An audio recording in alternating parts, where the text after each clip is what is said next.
CA inter is not a cake walk.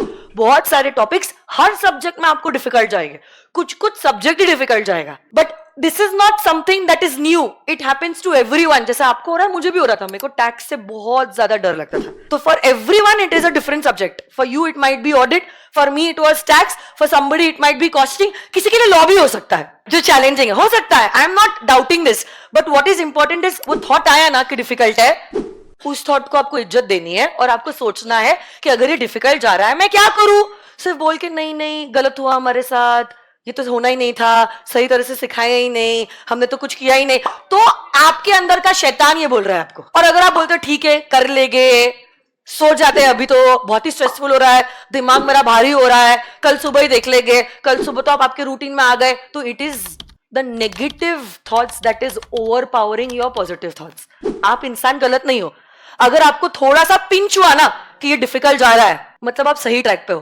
कोई बच्चा AIR 1 भी ये नहीं बोलेगा 6 के 6 सब्जेक्ट्स मेरे फेवरेट है और 6 के 6 मेरे को इजी लगता है, AIR 1 भी नहीं बोल सकता है। उसको भी पता है उसको क्या डिफिकल्ट जा रहा है, बट द थिंग इज उसने पॉजिटिव थॉट्स को एम्पावर किया। डिफिकल्ट जा रहा है ना, उसने उस सिचुएशन को एक्सेप्ट किया कि डिफिकल्ट जा रहा है, ये मेरी वीकनेस है, ये मुझे नहीं आता है। उसने उस थॉट को सोचा और उसने प्लान बनाया कि अगर ये डिफिकल्ट जा रहा है मैं क्या करूं ताकि मेरी डिफिकल्टी कम हो जाए, ताकि जो प्रोबेबल है कि मेरे को इसमें कम मार्क्स मिले, मैं कैसे वो मार्क्स को बढ़ाऊं, कैसे मैं ये सब्जेक्ट को जीत लूं। तो वो बच्चा इवेंचुअली एग्जाम में जीतता है। छोटी सी बात है बट बहुत इंपॉर्टेंट है। बट अगर आपने नेगेटिव चीज को हावी होने दिया, सब्जेक्ट तो गया ही, टीचर तो बेकार ही था, मुझे तो कुछ नहीं समझ में आता है, अब मैं क्या ही कर लूंगा, तो अब ना ये आपके अंदर का शैतान बोल रहा है। और अगर इस शैतान ने नेगेटिव थॉट्स को ओवर पावर कर दिया, आपके पॉजिटिव थॉट्स भी खत्म हो जाएंगे। आप सिर्फ पोस्टपोन करते जाओगे, डिले करते जाओगे।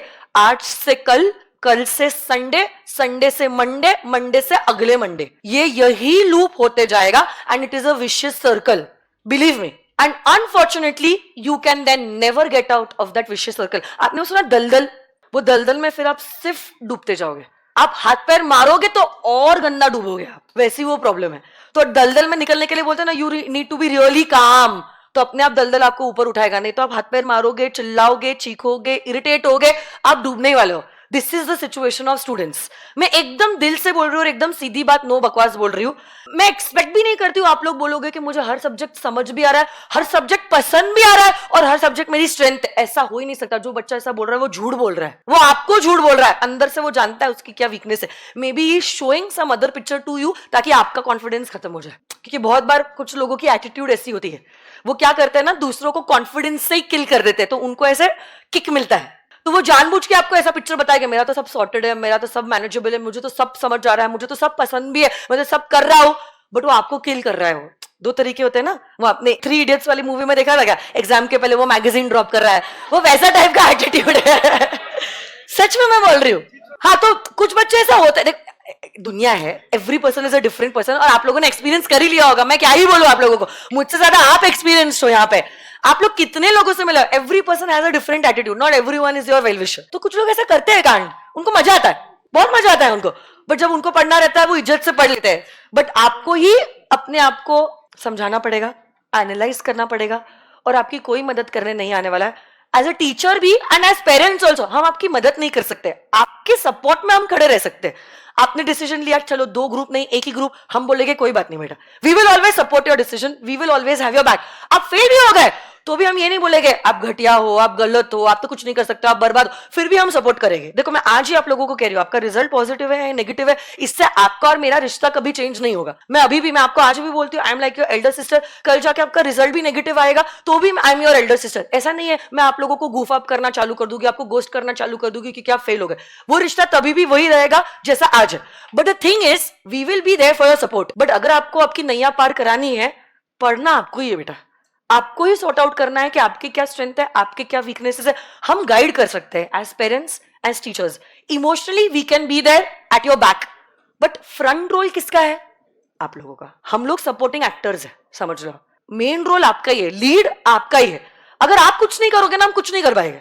हमको सिर्फ बुरा लग सकता है, मम्मी पापा क्या ही कर लेंगे, रो देंगे अकेले में, आपको नहीं बताएंगे, बट बुरा तो लगेगा ना, बट वो कुछ नहीं कर पाएंगे। एग्जाम आपको ही देनी है, पढ़ना भी आपको ही है, और लर्न भी आपको ही करना है. तो instead of having that complaining attitude, now you should work upon कि जो हुआ वो हो गया, उसको हम नहीं बदल सकते.